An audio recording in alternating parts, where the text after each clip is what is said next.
જો ગામ આદપુર, તાલુકો પાલીતાણા, જિલ્લો ભાવનગર આપને જૈનિયું મોકલાવી છે, એક નાની, એક એનાથી મોટી, એક એનાથી મોટી ને એટલે જૈની આપણે છાશ જેરવા, દાળ જેરવા, બ્લેન્ડર કરતા જૈની થી થાય મીઠી, બ્લેન્ડર મારીને ખાવી તો જૈની થી વલોવીને ખાવી તો મીઠી લાગે ને આ બહુ લચ્છી, એટલે એમાં જૈની આપણે બહુ કામ આવશે।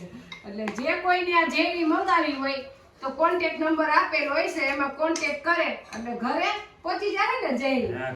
શાકમાંથી બનાવેલી, કાંઈ ઘટે નહીં એવી અને ટકાવ એકદમ। કદાચ તમે આ જૈન આડાવડિયા ભટકાડો ને તો એને કાંઈ ન થાય, એટલી મજબૂત એમ।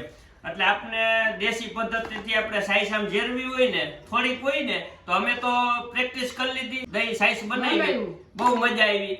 આનો બિઝનેસ કરતા હોય એને સપોર્ટ કરી, આપણે વસ્તુ જે જોઈ છે જોવાની જ છે, જે મગાવી કોન્ટેક્ટ કરે તમને ઘરે પહોંચી જાય।